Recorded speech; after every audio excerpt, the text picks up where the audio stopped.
میرے آقا علیہ الصلوۃ والسلام نے فرمایا یحمل ھذا العلم، یہ بھی ختم نبوت کی حدیث ہے۔ میرے نزدیک 10,000 سے زائد حدیثیں بیان ختم نبوت پر ہیں، اور الحمد سے لے کر بناس تک پورا قرآن بیان ختم نبوت ہے۔ یحمل ھذا العلم، باقی انبیاء علیہ السلام تو اپنے اپنے ظاہری زمانے کی بات کرتے تھے، انہیں پتا تھا ہم جائیں گے تو اور نبی آئے گا،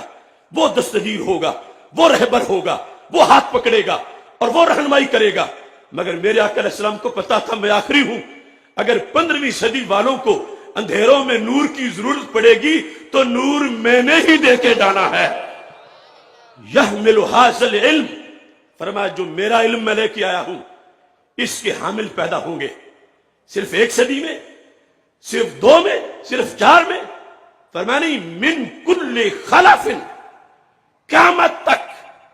ہر نئی جنریشن میں میرے وارث پیدا ہوتے ہی رہیں گے۔ امریکی نیو ورلڈ آرڈر، برطانیہ کا تھنک ٹینک، یورپی یونین کے گماشتے میری امت کی نسلوں کو بنجر نہیں کر سکتے۔ ہر دور میں جو نئی نسل ہوگی اس میں میرے عادل، میرے حامل، میرے علم کے حامل پیدا ہوں گے۔ اور ساتھ مطلقاً پڑھنے والوں کو سرکار نے اپنا وارث نہیں کہا، ادعو لہو، فرمایا جو وارث بھی ہوں گے اور عادل بھی ہوں گے۔ عدالت یہ ہے اصلاح کا پہلا مقام۔ آج کچھ لوگوں میں یہ مشہور ہے، اگر کوئی فکر آخرت کی تقریر کرے تو کہتے ہیں یہ تقریر اصلاحی ہو رہی ہے، اور جو عقیدے کا بیان کرے یا اقامت دین کی بات کرے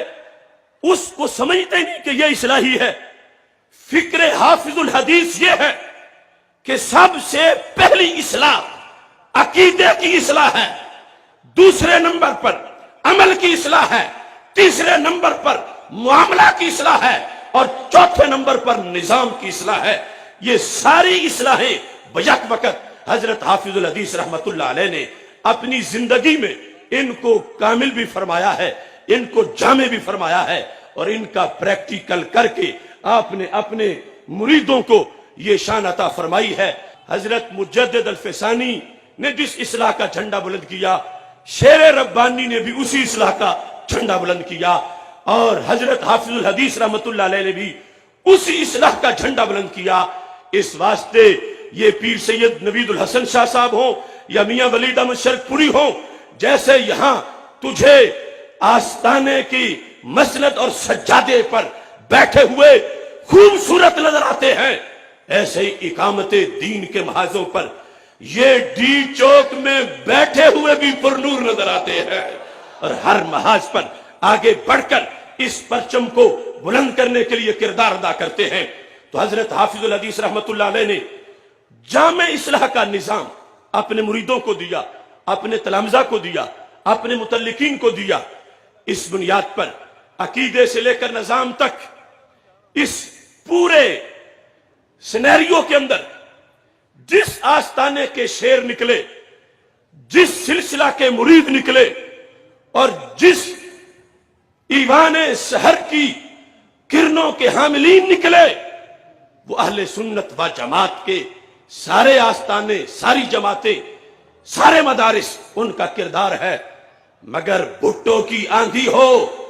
یا عصر حاضر کے یزیدوں کا زمانہ ہو، جس نے تاجدار ختم نبوت کا جھنڈا بلند کیا ہے، وہ یقیناً بھکی شریف کی کچھاروں کا ہی ایک شیر نظر آئے۔